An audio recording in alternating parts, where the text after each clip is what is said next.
All right, we're live, transmitting from the void. I am down my co-host today.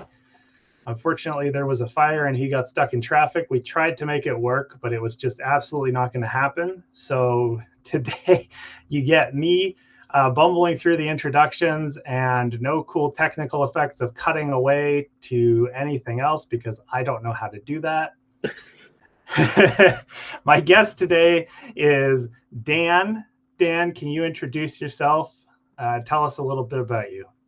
Yeah, well, first of all, I just want to say I'm grateful for your discomfort with the kind of the curveball because it makes me more comfortable in my own discomfort. So, Good. yeah. Um, so, first of all, I just want to say thank you for inviting me. Oh, of It course. was really it was exciting for me to hear from you in that context because I've always really enjoyed the kind of exchanges that we've had on Substack, and I find that you're one of the most kind of authentically thought provoking people out there and it's not like out of like a deliberate attempt to be as thought provoking as possible, but more just your mind goes to places that I find interesting. So, really glad to be Well, here. thank you. I appreciate that. Yeah. Um, so, yeah, my name is Dan Kamionkowski. I am a musician at this stage in my life, and um, I've spent most of my life working in a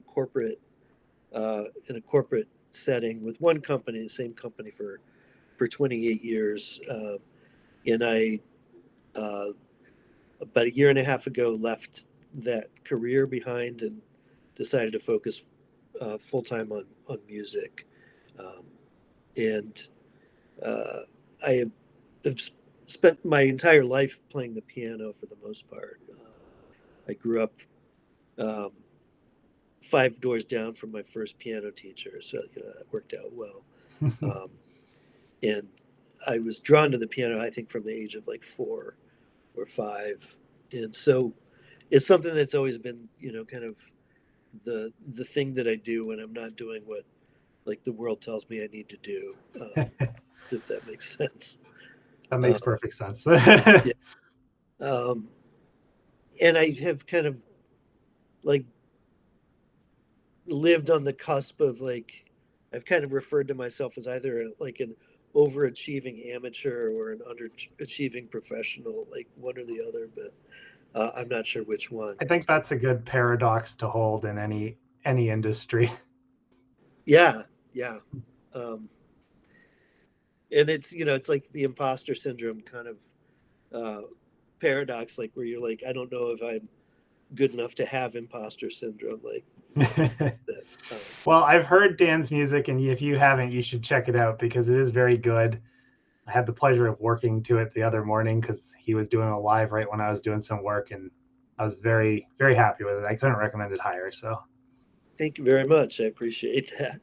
Um, yeah, and I guess the only other thing that I mentioned about like my professional life is that on the other side of music is for me has been math and analytics has always been kind of a strong current in my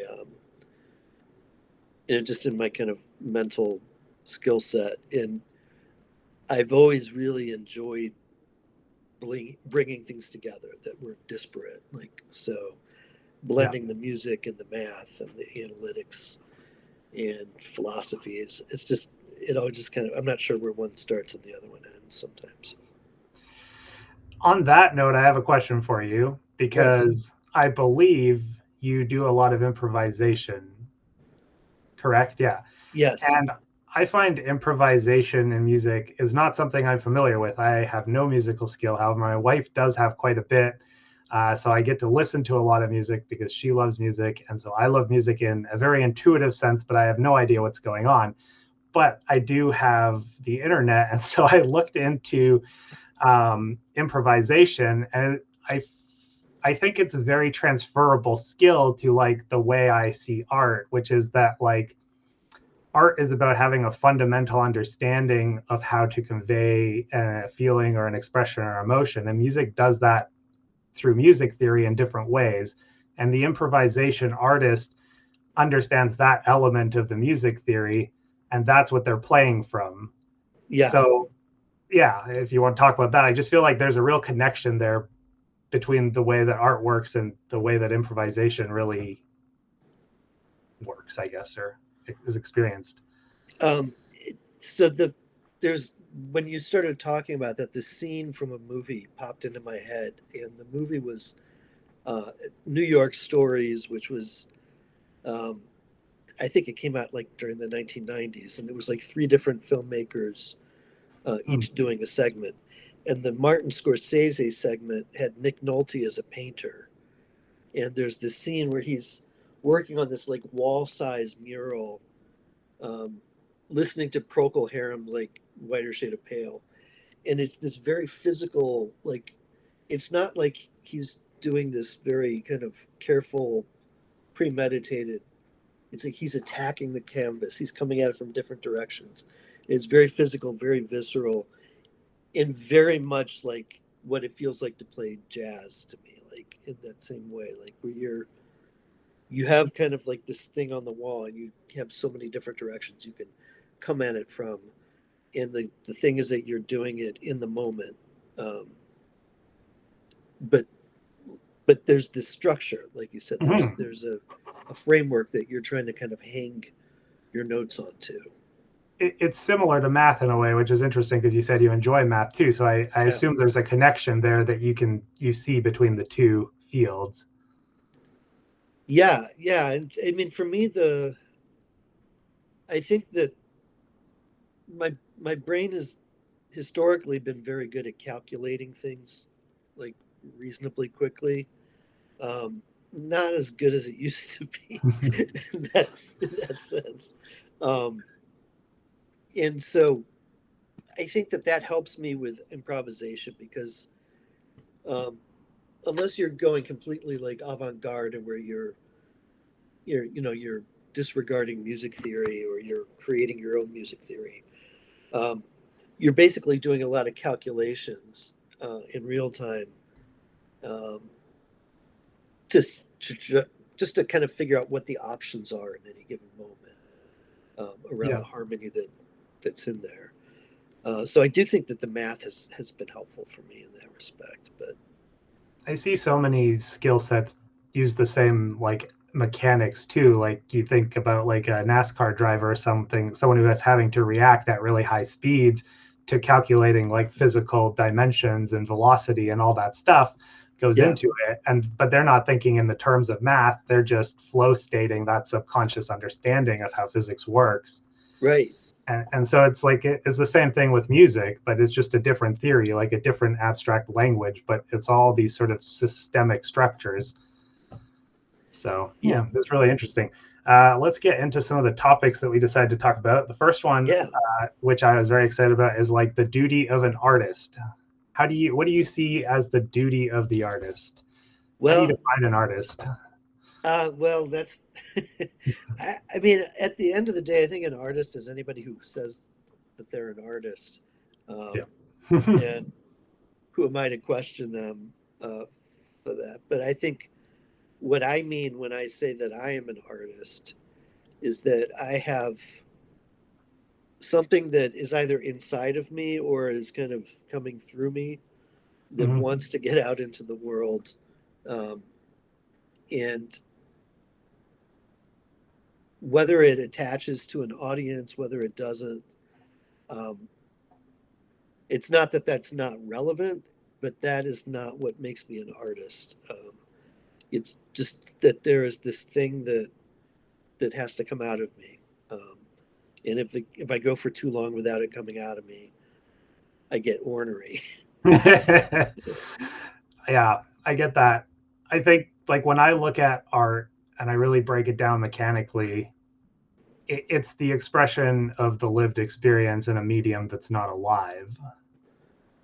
Yeah, And it doesn't like good art doesn't necessarily convey the message it was trying to convey. It just conveys a message, right? Like someone looks at it and like even if you have a visceral reaction to it, like that's because it was good art. Like it conveyed the perspective that person had. That person's perspective just really clashed with your reality in Yeah. that moment, and that's why you had that visceral reaction. But that's not to say anything about whether the thing was art or not, right? And I mean, you can take Right. that to a Yeah. pretty big extreme if you want to. You just say everything is art because everything is an expression of our inner self. Um, so you get Yeah. where do you land on that sort of spectrum of everything is art versus there is actually a defined layer for art? Um, it comes to me. It kind of comes down to like if everything is art, then nothing is art. Um, but that that might be the actual truth of it. Who knows? Who knows? It. But I think for me, like I was thinking about it in the sense of like what has to come out of me. But I think that when there is an audience or a receiver function for the art, um, there's a loop that gets closed, and Hmm. there's the impact. And I think that like you hit on it in a way that's always been interesting to me. That sense of like it might not have been what was in the intent of the artist that is received. Like the receiver, they can decide what it means for themselves. Like, and so I think great art isn't necessarily one where an artist has like figured out this is exactly what I'm trying to convey to these people, and if they don't get that message, then they're not receiving the art correctly. Like, that's not the point. Like, the point is to throw something out there, and like it can be broadly resonant. It generalizes well because it touches on something that other people have experienced in some way, and it's all about like adjacency. It's not like about equals. It's Yeah, I think if I had to define it in a term, I'd say it's intentionally unintentional. If you have an intention behind art, it almost sort of corrupts it in a sense. But even if you think you have an intention, but like it's unintentionally intentional, you know? I don't know if that makes sense. That's just how my brain constructed it, the logic. I I know I think I know what you're getting at because I think it kind of gets back to improvisation and I heard a musician once phrase it this way that like the classical musician is they're spending all this time practicing a piece so that when they perform it you feel like it's the first time they ever expressed it and it's the purest expression of this thing, and so it's trying to convey the illusion of something that is purely in the moment. Whereas in improvisation, like you're trying to create a composition, but it's like you're building the bridge while you're crossing the river. Um, but you Yeah, still want it to maybe be a it's the bridge. difference between engineering and art. Like they're both art in Yeah. a way, but like they're different, like they're different disciplines of art almost. Ginger said, "If art happens in the woods and no one is there to perceive it, is it art?" That's a good way of putting it. I think that's a good question too. Like, does art need an audience? Do you think art needs an audience, or is the audience the person who's creating the art? Is art really just for the person who creates it, and other people are just lucky enough to get to see it? Or how do you feel about that? I think that gets kind of to the duty question for me. Like to me, like being an artist doesn't necessarily require an audience. But and this is something that I've kind of come to later in my life than I would have wanted to maybe, but I do think that once you kind of get to the point where you realize that you are an artist, where you have that sense of purpose, um, or you just kind of recognize this thing in you that needs to get out. At some point, you make a connection that, like, well, I've gotten benefit from what other people have put out in the world. Um, it's it's moved me tremendously. It's inspired me, like "A Love Supreme" by John Coltrane, or like Mozart's Requiem Mass, or pretty much anything George Clinton has ever touched. Like these are things that I'm very grateful for. And now, like it came to me later in life that like I have to pay that forward if I'm able to, like, um, Hmm. and it's part of the, there's a certain arrogance to believing that like you can do something that other people will find emotionally resonant, but um, at some point people will tell you like one way or the other, like, you know. And I think there are so many, like, I have been emotionally affected and have changed trajectories in my life due to some very negative people or negative consequences. And in that sense, like, inspiration isn't necessarily this heroic thing all the time, right? Like, sometimes the most, like, life-changing experiences come from really negative interactions with people too. So Yeah, to say that, like, you have to be this heroic, like, god of music to influence someone is just false, because we have the entire spectrum and we know that horrible people can be just as influential. So to discredit yourself in that way, to say right. that, oh, I'm worse than, like, this person who's just out here trying to hurt people, is a real disservice that I think artists do to themselves. That is a really insightful point. Yeah, particularly in the context of trying to, separate the art from the artist and the, yeah, And that leads perfectly into our next question about artist identity. yeah, How do artists define their identity, especially in the hyper aware modern reality that we live in, where you basically question yourself while you're doing things? Is anything authentic anymore? How has the feedback loop of art changed because of that? yeah. I think for me, there's this kind of like, there's all this stuff I do that's related to my music. Um, there are different ways of I participate within music, and I don't know like which ways of those participation are me as an artist as opposed to a community member,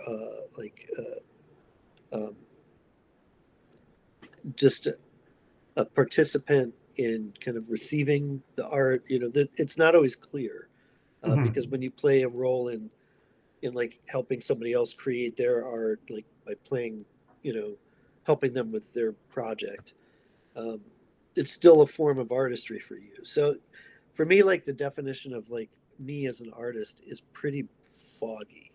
Um, Yeah, me too. and I'm kind of jealous of like people like there are certain people like David Bowie, um, or like more recently Saint Vincent. I don't know. I'm not sure what music you listen to. So I don't know I'm if familiar with Bowie to an extent, not so familiar with Vincent. but Prince or like Mhm. there are these people that just have such this clear intentionality in how they kind of define their their identity as an artist, and it Yeah. doesn't necessarily have anything to do with who they are inside as a person, but it's like this very curated, cultivated, and there's a confidence in it, like a certain kind of commitment.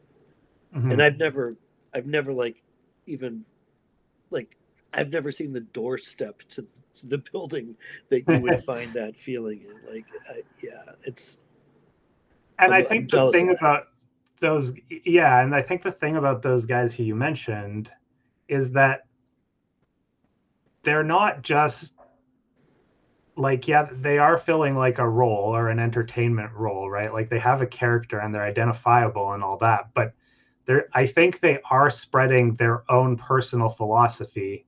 They're not spreading a philosophy of the character. Like, the character is entirely them, just in a different skin for the presentation of their art, right? Like, it is an Yeah, extension of them. Whereas a lot of people, a lot of artists sort of are, and like, they are an extension of themselves only to a point, and then there's also a level of performance. Whereas with the yeah, men you recommend or you mentioned, I feel like that's sort of entangled in a way that's hard to separate.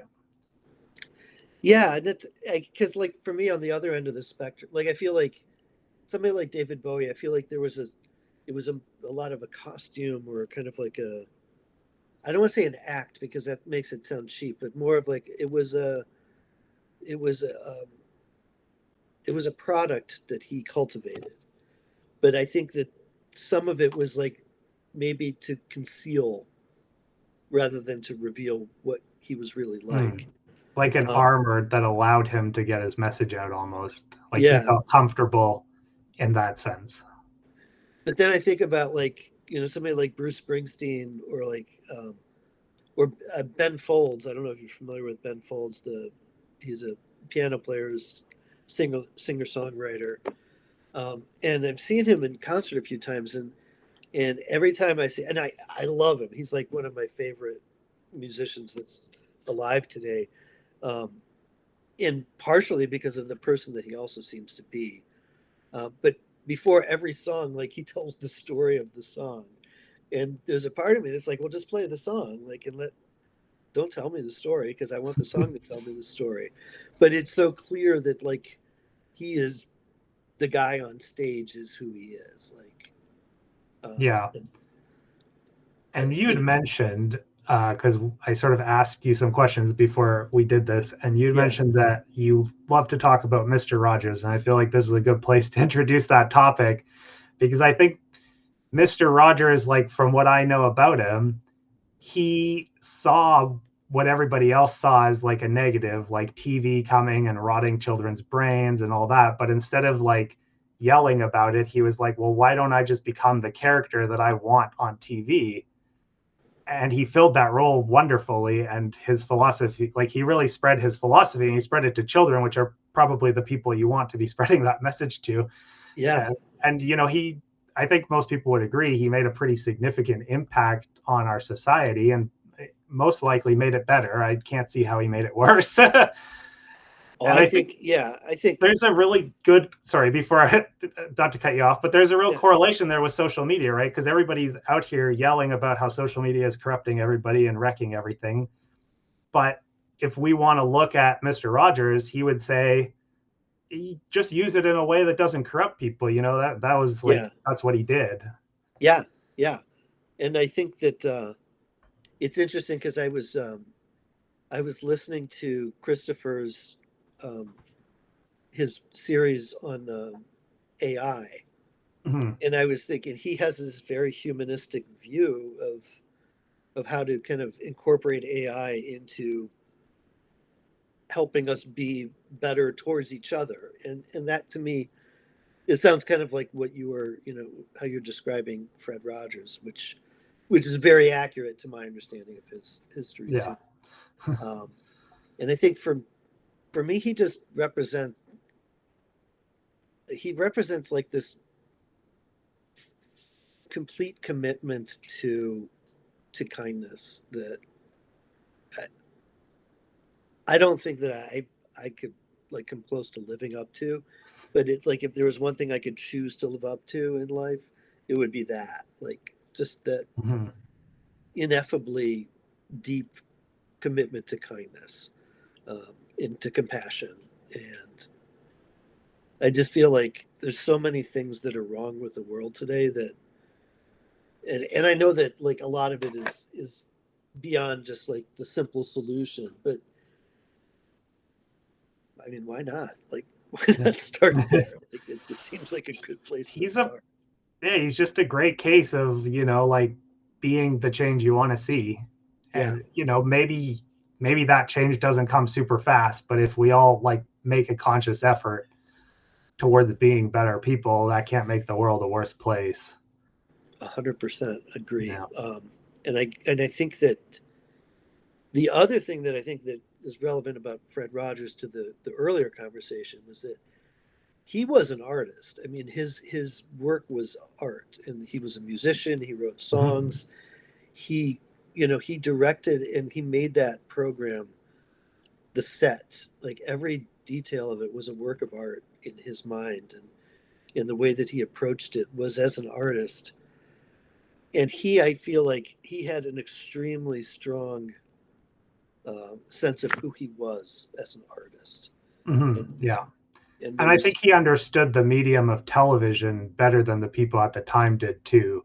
yeah, Because at that time, like, I don't think people really realize like how much like TV was just like pulp storytelling, and like Yeah.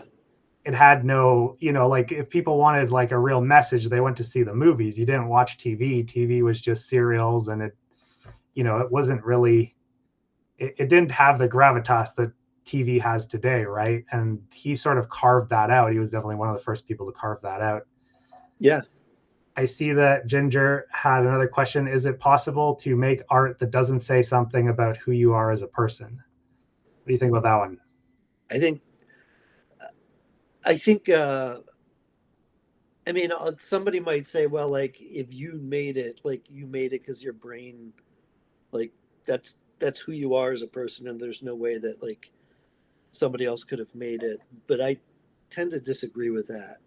Um, I think that you can make art that is completely irrelevant to who you are as a person, um, and I think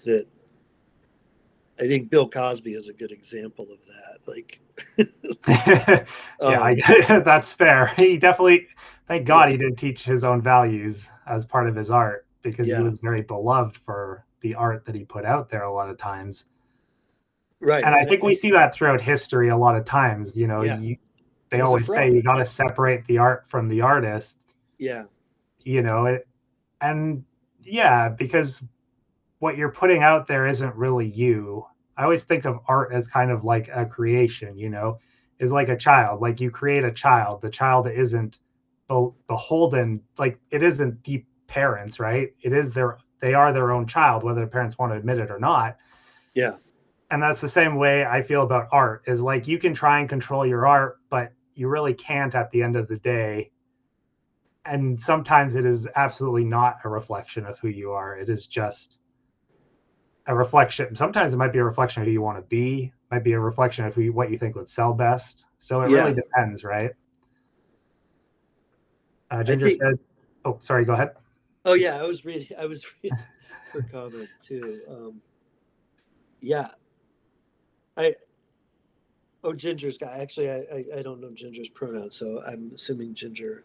But Ginger's comment about not necessarily who you are right now, but information nonetheless. That's kind of, yeah. That's actually how I would say it. It's maybe not the message that you intend to convey.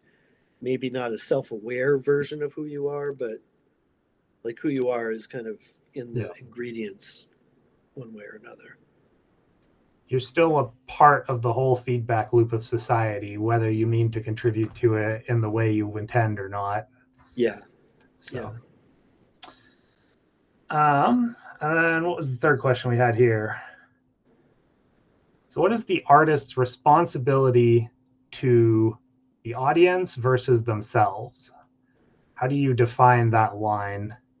Because that's something people always talk about, especially the Yeah. modern, creator, like gurus will tell you you have to, know your audience and curate your content to your audience, right? That makes you more sortable by the algorithm. But then other people will say, well, that's not art at that point. You're just performing. And so where do you fall on that whole argument? So I guess, yeah, I mean, so when you mean like, when you say like performing, like, I guess I didn't quite follow the question, but Sure, no problem. yeah, So I guess the responsibility as a performer, because you are a performer if you're an artist. I think we discussed and decided on that. So like yeah, as an artist, like what is your responsibility to your audience versus the art you're trying to create for yourself? I guess maybe is a better way to phrase it. I guess it depends on what you're asking of your audience. So like, Mhm. if you have any expectations of your audience at all, or any desired like response, then you owe them something. Like you, like if you're asking them to like leave their house and go out to a public place when they could just as easily like sit on a couch and listen to music at home. And I'm kind of projecting myself here a little No, bit, fair enough. I follow. but you know, you're asking something of them, then you owe them something. Like if they're showing up for you, should show up for them. That's fair. And I think that that's kind of like it's what I expect. If I go to see somebody play, I expect to see them put their best foot forward. Um, but I don't necessarily expect them to do something that like is not true to what they want to do. So Hmm. like if an artist has told me like, I don't want to play this song that I've been playing for 30 years and I've played it to death and I have no like relationship with it anymore and I'm retiring that. Um, I need to honor that. Like as long as, I'm not going to yell at them for not playing their old stuff anymore. Like, Yeah. um, so I think that the artist has to kind of save something for themselves, Hmm. but once they have expectations of like something from the outside world, then they owe it. They owe it to the world to at least to honor their commitment. Yeah, it sort of seems like the trap is when the audience almost like hijacks the artist and the artist doesn't realize that, like, or when the audience prevents them from being themselves anymore and they start to just have to perform the expectation. I feel Yeah, like that's almost like that's not something, we always tell people don't assume things about other people and things like that, don't judge a book by its cover and all that sort of stuff. And so in those scenarios, the trap becomes that the artist feels like they don't have the autonomy anymore. And so I guess that's sort of where the danger lies. yeah, yeah. And I think that's it. Kind of gets it. It has to be a conversation. Um, it has to be like a consensual thing. Like, And I you know, think and I think it could go deeper too, because like you're talking about large artists with like big followings, obviously, when you were giving your comment. But when I think yeah, about like small artists, even, is like someone might be just getting on social media, right? And they see that, like, oh, if I perform this one thing that people like, I get more views, right? So like that trap is present at every level. It doesn't matter if you're just starting or you've already made it. If yeah, you've already made it, the trap stagnates you. But if you're just starting, it doesn't allow you to grow in the way that like artists need to grow, right? Like you have to make mistakes to learn how to create art. yeah, So it can almost prevent people, like the fear of making mistakes almost keeps them at a level that they don't want to be at. Or it yeah, just like makes them perform the art that they weren't happy, like it. But how am I trying to say this? It prevents you from having that creativity and joy that art's supposed to bring you if yeah. you And feel the like you're the just the bumping creating into for someone things is else. part of the process. Like, there's a fellow on who's also on Substack named Michael Gilbride, who is I think is emerging as kind of like a thought leader in the Substack music community. And he talks about the process of a Roomba, like those remote, like the robotic vacuum cleaners that I think Yeah. are now like bankrupt or something. But they learn by bumping into the wall and then saying, "Oh, okay, there's a wall there." Like, Mm-hmm. and he talks about the creative process or the process of building a business around your art in the same way. And it's to me, it's like the fun a little bit Yeah. too. But but when it becomes kind of like, oh, what will an audience that I haven't even won yet, like what will pull them in? Then yeah, I think people get like they get they let themselves become manipulated by their own like expectations to some Mm-hmm. extent. Yeah. And you were talking about kind of like like they post this thing that they think people are going to want, and they want to get the likes or the views or the listens on Spotify or whatever kind of metric. But those are vanity metrics in today's like marketplace. Yeah. Like, so it's like the benefit is just like dopamine. It's not Yeah. like material. Mm-hmm. And I had a thought, but I lost it. That happens sometimes. Um, yeah, I was thinking about this too, because I think everybody can agree that the vanity metrics are not necessarily a good judge of the quality of the content all the time. I think we have hundreds of thousands of examples that we could point to where someone's like, how did that get those many views? And even if it's, completely a different perspective than what you have, it's easy to sort of fall into that trap to think that like a lot of likes mean that this must automatically be true or good or whatever, right?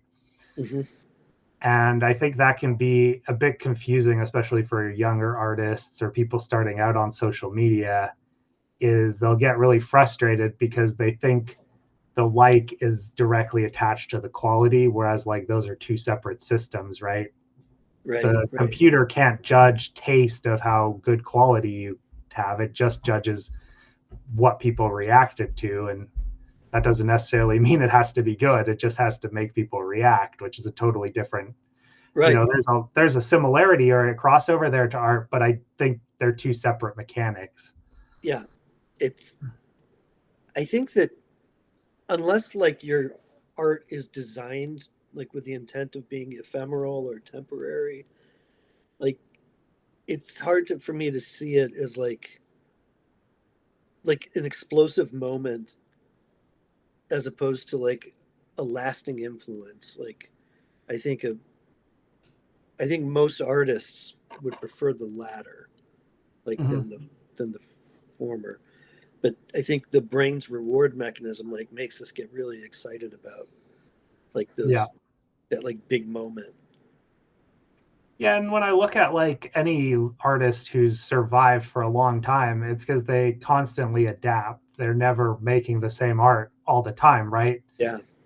And so I think that that's a key. And if you're that's where the trap is that we talked about, is you get stuck performing for one group, but that group eventually gets bored of that, right? Like nothing in history has ever sustained being the same for any amount of time. We're always changing Yeah. and adapting things too, and the people who can adapt to the change are the people who have longevity as artists, I think. And I think a lot of art is reading culture. Like I think all artists are just really good at reading culture because they're just reflecting that culture back, and if they understand the culture, they know what people want without trying to target their art to that person. Yeah. It's it's almost it's I just had this image that popped into my head of like something from an Indiana Jones movie where like the light has to shine through this one section so that it can reflect off of this other section and then like hit this other one, and it's almost like art when it's kind of hitting it on all cylinders is this reflection between society, the artist, and then the audience that receives the art. It's kind of like this, you got to thread that needle through three holes, Yeah. and if you get it like infinite lasting legendary kind of status. Yeah. Yeah. And I guess there's only so many ways to express the inner workings of humans, right? And so if you can see sort of the translation, and especially older art, you can just translate it to the modern experience really easily. And it appears new because no one previously had lived in the modern experience. That person lived in a totally different environment, and so their manifestation of their experience came out that way. You Yeah. manifest the same experience in the modern world, it comes out differently and it feels different, and to people it looks new on the surface, but it's always just repackaging or an upgrade of an older idea, right? As at least when it comes to humans, because our internal system isn't all that different from one person to another or from 1,000 years to the next. The real change is the environment that we're running Yeah. in. Yeah. That's actually an interesting observation, and it kind of explains why stuff like Aristophanes, like the Greek um, playwright who wrote comedies, like it must have been like 2,400 years ago, something like that. His his stuff is still funny, like when Yeah. it's performed, like because what's funny is still we still laugh at like bodily noises and things like that. So Hmm. Yeah. And then you think like Shakespeare, for example, it's so easy to modernize Shakespeare because he wrote in such a generic way, not yeah, in generic as in a negative way, but like in a generalized way about the human experience that just translates to most eras because he spoke from experience. Like he really described the mechanic of the experience that people were having. And then he just took that experience and put it into his language. And so it's really easy for writers or playwrights to take that and just modernize it. Yeah. And The he was emotions really haven't just another changed. step in the process, because like Mhm. a lot of those stories were stories that he was retelling from mythology or history. Yeah. Or, Yeah. Very beautifully he told them, though, I would say. Yeah. All right. Well, I've run out of questions. Well, You have any I questions? really enjoyed this conversation. I Great. kind of feel like, you know, like there was like a coffee house around the corner, like it was like halfway between our places. Yeah. It'd be fun to meet for for coffee or And whatever thankfully, kind we of have beverage. this digital space that we can do that in now. Yeah. Yeah, we can share ideas across distance, something that our ancestors never thought would even be possible, probably. So we should be pretty grateful for that. Yeah. Or It we'll makes have, it pretty we'd meet cool. like in, I think the geographical center would probably be like South Dakota or something like that. Yeah, we'd both be traveling like 1,000 miles to meet otherwise. So Yeah. it's pretty cool. Yeah. Well, Do you want to? glad Do we you? Oh, sorry. Go ahead. I was saying I'm glad we had the chance to have this conversation. Oh So yeah, me too. thank you I'm so much glad for you the accepted question. our invitation.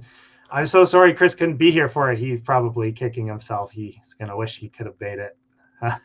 We wish Yeah, Chris all the I best on getting I home. was looking forward to getting to know him a little bit better too, because I find his thinking is very intriguing. Well, we'll have to have you back on the show at another time when Chris can join us. It'd be my pleasure. Is there anything you want to plug? Any projects you're working on?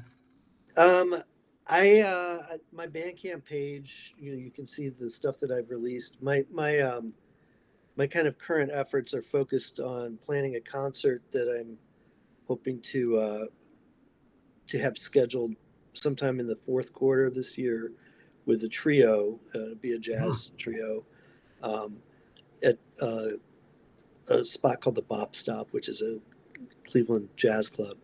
Right And on. I'm just trying, kind of nailing down dates at this point with the club manager, I guess would be his name. But Great.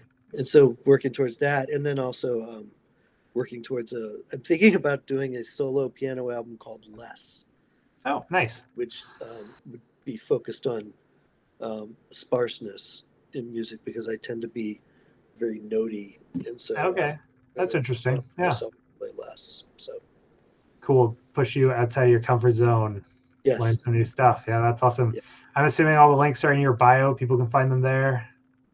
Yeah, shame on me if they're not. If they're not, make sure they're there because I'm sending people your direction. Yeah. If you got this far, check out more of Dan's work in his bio. Links are going to be there if they're not. And yeah, it If was they're not, he wonderful to have doesn't you on. deserve your attention. Yeah, remember you gotta, if your audience comes, you gotta respect them and give them an equal amount of effort. We talked about that. So, all right. No, it was wonderful having you on. So great to talk to you. Yeah, And hope to likewise. talk to Thank you you very again. much. All right. Have a good See you, night. everybody. Thanks for joining.